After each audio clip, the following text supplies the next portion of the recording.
Selamat pagi semuanya. Masih gelap ya, seperti background. Tapi semoga hidup kita tidak gelap seperti background. Kita cerah karena kita ada di dalam Yesus Kristus. Mari kita berdoa sebelum memulai kelas kita. Bapa kami yang di surga, kami bersyukur pada pagi hari ini kami bisa bersama-sama kembali dalam kelas kami untuk mendengar dan juga merenungkan beberapa bagian dari firman Tuhan. Kiranya Tuhan berkenan untuk menjelaskan kepada kami maksud daripada Tuhan menyampaikan renungan maupun firman yang kami hendak baca dan juga diskusikan malam pada pagi hari ini. Kami menyerahkan seluruh doa kami, Bapak, ucapan syukur kami dalam nama Tuhan Yesus. Amin. Ya, kita ada di pelajaran ke-12. Ini mendadak pelajarannya berubah ya. Tadinya kan kita bicara tentang perjamuan.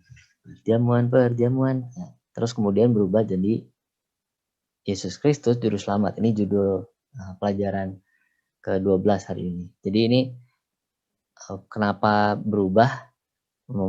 Karena kita mendekati Natal. Ini sudah tanggal 20 ya hari ini ya. Sekarang tanggal 20 dan kita dalam minggu ini akan merayakan Natal bersama. Oke, nah jadi di buku, kalau teman-teman lihat buku juga bersama-sama, ada beberapa penekanan yang diambil seputar tentang Yesus Kristus sebagai Juru Selamat. Ya. Di buku misalnya kita dapati bahwa ada penjelasan tentang bahwa Yesus adalah firman, atau yang sempat juga dibilang sebagai logos gitu ya. Di Yohanes, ini ayatnya dari Yohanes 1, ada bacaannya juga dari Yohanes 1 ayat 1 sampai 5, lalu ayat 14, ayat 18. Ini bicara tentang kasih Allah yang dibuktikan melalui kehadiran Yesus di dalam dunia. Bagaimana Yesus menjadi manusia ya. Kemudian di bagian lain juga ada tentang gembala-gembala. Kenapa misalnya gembala menjadi saksi pada waktu malam kelahiran Tuhan Yesus. Kalau di buku kita juga bisa lihat bahwa ini sebetulnya gembala itu orang-orang yang tidak terpandang dan bukan orang yang dihitung ketika mereka harus ketika orang Yahudi pada waktu itu mengadakan suatu ibadah, satu ritual. Tapi lalu orang-orang yang rendah ini kemudian dipilih Allah untuk menjadi saksi di malam itu, di malam kelahiran Tuhan Yesus.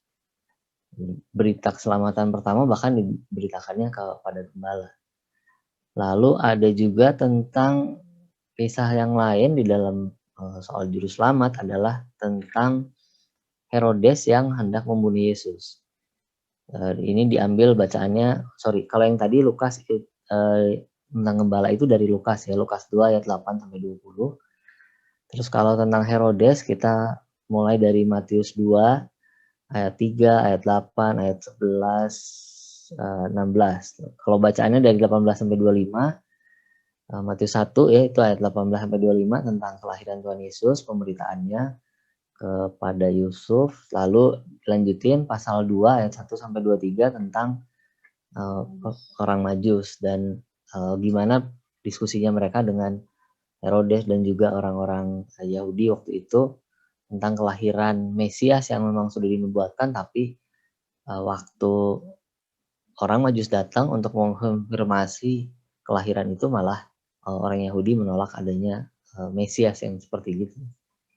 Oke, jadi cerita-cerita ini apa ya, kita sering mendengar dan juga kita sering bahas juga setiap Natal, mungkin juga khotbah-khotbah menyinggung ke arah situ. Jadi di beberapa khotbah atau misalnya di bagian-bagian buku ini ada bagian yang ingin ditekankan. Nah, ini yang bagian yang ingin ditekankan ini yang kita mau tekanin juga pagi ini gitu ya. Jadi nggak semuanya kita bahas karena akan terlalu banyak gitu dan juga terlalu lebar, tapi kita mau fokus pada beberapa bagian dan ini penting karena kita mau lihat korelasi atau hubungan dari judul Yesus Kristus sebagai juru selamat dengan isi pelajarannya. Pindah ke Bu Vidi. Iya, kalau saya sih pengen mulai dengan pertanyaan dulu. Kalau teman-teman udah sering dengar cerita tentang kelahiran Tuhan Yesus, dan kita tahu Tritunggal, itu ya ada Allah Bapa, Putra, Roh Kudus. Pasti kalau ditanya, Yesus adalah putra posisinya gitu ya, di Tritunggal itu. Nah, lalu pernah terpikir nggak, sebetulnya Yesus itu baru ada pada saat Natal, atau sudah ada dari sejak sebelum Natal? Kalau ada sejak sebelum Natal, di manakah dia? Siapakah dia? Dalam sosok apa? Gitu ya. Nah, kita mau lihat dari kitab Yohanes pasal yang pertama, ayat yang pertama dan kedua. Pada mulanya adalah firman. Firman itu bersama-sama dengan Allah, dan firman itu adalah Allah. Ia pada mulanya bersama-sama dengan Allah. Nah, kalau lihat kalimat pertama ya di ayat yang ke-1 ini. Pada mulanya. Itu pernah kita baca juga dalam kitab apa? Pasti ingat ya. Ada di kitab yang paling pertama juga di Perjanjian Lama. Kitab Kejadian pasal 1 ayat 1. Nah, jadi di Yohanes menjelaskan bahwa Yesus itu adalah sosok yang memang ada dalam Tritunggal, dan dia sudah ada bersama-sama dengan Allah sejak awal penciptaan. Yesus adalah firman itu. Nah, jadi Yesus hadir di setiap proses penciptaan, dan dia juga menyaksikan bagaimana manusia jatuh dalam dosa. Sehingga ketika Allah merancangkan suatu penyelamatan, penebusan manusia, Yesus pun sudah ada di situ. Dan ketika dia diutus oleh Allah untuk hadir ke dunia sebagai manusia, lahir menjadi bayi, bersiap untuk menjadi juru selamat dan Mesias itu, Yesus juga sudah tahu waktunya gitu. Dia melakukan kehendak Allah dalam ketaatannya, turun menjadi manusia, lahir dengan kondisi yang bisa dibilang jauh sekali dari layaknya manusia bahkan gitu ya. Nah, jadi penekanan pelajaran kita pada minggu ini dari kami tentang Yesus yang bukan hadir secara tiba-tiba. Yesus ada dalam rencana penyelamatan penebusan Allah untuk manusia, sehingga dia menjadi juru selamat, bukan sosok yang tiba-tiba didatangkan gitu, yang jadi luar biasa karena heboh gitu ya. Berita kelahirannya membuat banyak geger sana sini. Kalau tadi sempat disinggung soal Herodes, itu beritanya luar biasa gitu ya, mengakibatkan banyak pertumpahan darah. Tapi Yesus hadir sejak awal. Yesus sudah disiapkan menjadi Mesias, menjadi juru selamat kita.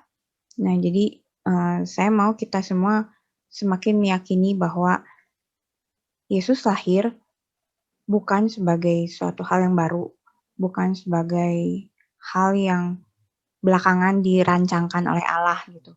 Tetapi dia ada dan dia terlibat dalam karya penebusan itu sejak awal, sejak penciptaan. Ya, memang yang agak susah diterima nalar itu adalah waktu Allah bilang bahwa dia ada bersama-sama gitu ya. Sejak penciptaan, kayak misalnya yang ayat 1 itu ya. Pada mulanya adalah firman, firman itu bersama-sama dengan Allah, dan firman itu adalah Allah. Berat memang untuk memahami itu. Tapi kalau kita melihat di ayat 14, penjelasan dari itu juga, jadi firman yang bersama-sama dengan Allah itu kemudian menjadi manusia dan diam di antara kita. Nah, itu yang kemudian jadi kesaksian sampai hari ini bahwa inilah Yesus yang mengambil rupa, lalu membatasi diri gitu, memberikan kewenangan untuk dirinya dibatasi gitu ya. Supaya dia bisa jadi manusia dan tunduk pada hukum Taurat. Kalau saya sempat lihat juga di Galatia 4, nanti kalau teman-teman baca juga di Galatia 4 ayat 4 itu bicara tentang bahwa ada keharusan Yesus tunduk pada hukum Taurat supaya dia bisa menang terhadap hukum Taurat itu. Dan waktu kelahiran, tadi ngobrol juga sama Bu Ijin bahwa setelah sekian ribu tahun baru Yesus datang gitu. Baru Yesus jadi manusia gitu. Nah, ini bukan semata-mata karena Tuhan mau memberi penyelamat tahun ini gitu, tapi itu memang rentangnya sudah ditentukan sejak lama, dan pada waktu kelahiran Yesus itulah waktunya Allah mengutus anaknya ya, mengutus anaknya menjadi manusia. Sebuah misteri yang memang nggak pernah kita bisa pecahkan kecuali waktu nanti kita di surga bertemu dengan Allah, kita baru bisa ngerti kenapa sih Allah kok bisa sampai ribuan tahun ya bisa mengutus gitu ya. Sampai ada banyak peristiwa gitu dilewatin baru kemudian ada Yesus yang datang yang jadi manusia itu. Itu yang dijelasin di Galatia bahwa inilah waktunya Tuhan setelah sekian lama gitu ya. Itu mungkin Bu. Ya, jadi kalau kami sih berharap pelajaran minggu ini bisa menguatkan keyakinan kita, kenapa kita mempercayai Yesus sebagai juru selamat kita itu bukan karena semata-mata karena apa ya, cerita yang disampaikan gitu, tapi kita bisa melihat bagaimana Allah sedemikian rumitnya merancangkan keselamatan bagi kita dalam waktu yang sudah Dia tentukan juga, bukan kebetulan, bukan pakai feeling aja gitu kayak tadi ya, sekarang lahirlah Yesus gitu. Tapi memang ini sesuatu yang sudah Tuhan rancangkan sejak manusia jatuh ke dalam dosa.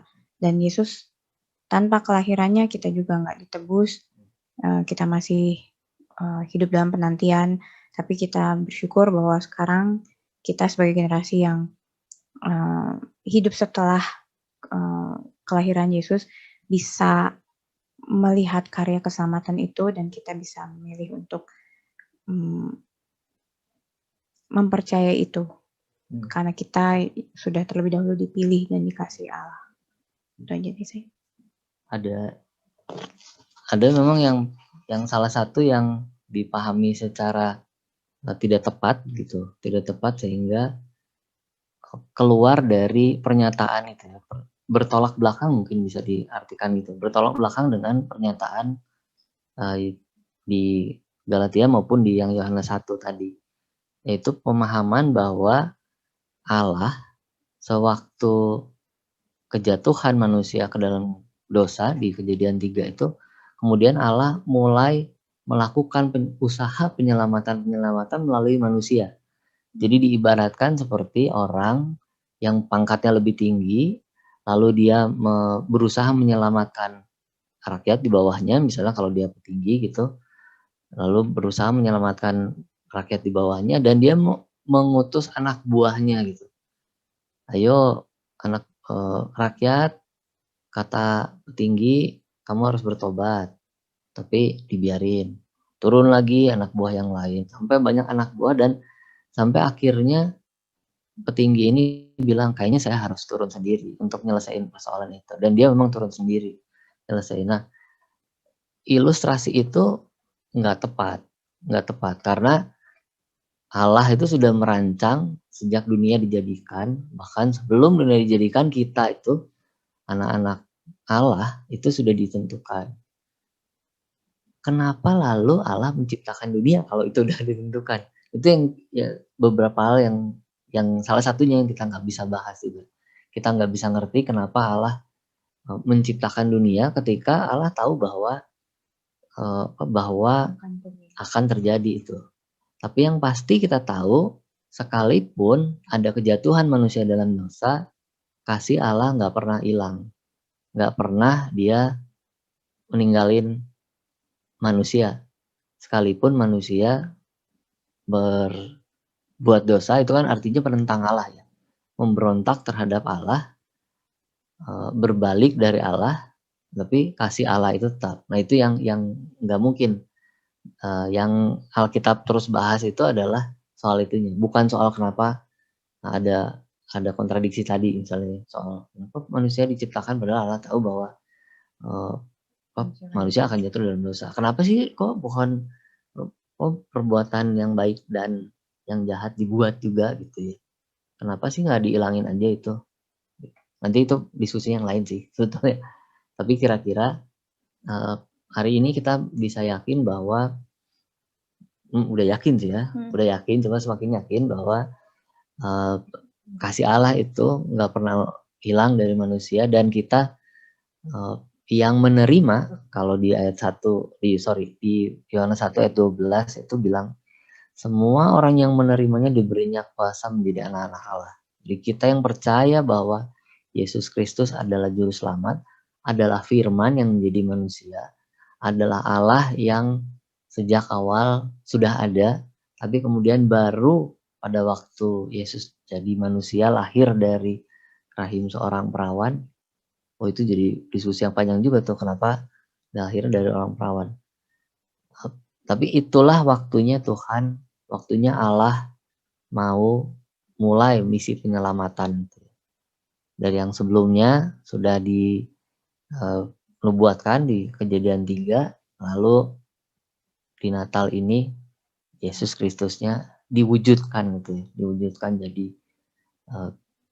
juru selamat yang lahir itu. Oke. Itu kali ya. Kita terus semangat kalau gitu, karena kita percaya bahwa itu memang bukan cerita bohong gitu ya. Kita membuktikan sendiri pakai iman kita bahwa iya, Yesus itu memang juru selamat. Kenapa bisa? Karena kita sendiri ngalamin. Kita diselamatkan, hidup kita juga diubah. Berdoa, Bu. Mari kita akhiri pelajaran minggu ini, kita bersatu hati dalam doa. Selamat Natal, Bu. Selamat Natal semuanya. Nanti selamat Natal lagi tanggal 24 dan 25. Iya, betul. Oh iya, tanggal 24 ada Natal puji-pujian, semacam puji-pujian. Jadi pukul 8 malam. Nah, ada siaran Zoom. Jadi kalau memungkinkan kita semua bergabung. Lalu ada kebaktian Natal juga tanggal 25. Ya, tanggal 25 sore ya? Ya, 25-nya sore juga. Gitu. Jadi kalau ada acara tanggal 24 malam, tiadakanlah acara itu ya. Bergabung bersama kita. Bergabunglah bersama Gereja Baptis Indonesia Batu Zaman. Tanggal 25, jangan lupa juga tanggal 25 jam 4 ya. Nanti ada pengumuman selanjutnya sih. Ya, tetap pantau WhatsApp grup ya. Jangan hilang-hilang. Oke, Ibu berdoa. Mari kita bersatu hati dalam doa. Kami mengucap syukur Tuhan kalau pada hari ini kami boleh semakin diyakinkan mengenai kelahiran Yesus yang direncanakan dan dirancangkan oleh Allah sendiri. Kami mengucap syukur kalau kami boleh sungguh-sungguh merasakan kasih Allah. Kami boleh menerima anugerah keselamatan, hidup yang kekal itu. Bukan semata-mata karena kebaikan atau kelayakan kami, tetapi karena Allah begitu mengasihi kami, sehingga kami dipilih untuk menerima anugerah ini. Kami berdoa untuk semua murid-murid yang menyaksikan pelajaran ini, biar kiranya Tuhan juga beranugerah dalam hidup mereka. Tuhan juga menyatakan rencana dan kehendak Tuhan dalam kehidupan mereka masing-masing. Kami berdoa supaya hal-hal baik yang Tuhan rancangkan boleh terwujud dalam kehidupan mereka. Terima kasih Tuhan Yesus sekali lagi untuk pelajaran kami hari ini. Pertemukan kami di kelas minggu depan lagi. Masih tetap dengan kondisi siaran online seperti ini Tuhan, tapi biarlah kami tidak kehilangan semangat kami untuk mempelajari firman Tuhan. Dalam nama Tuhan Yesus kami berdoa. Amin.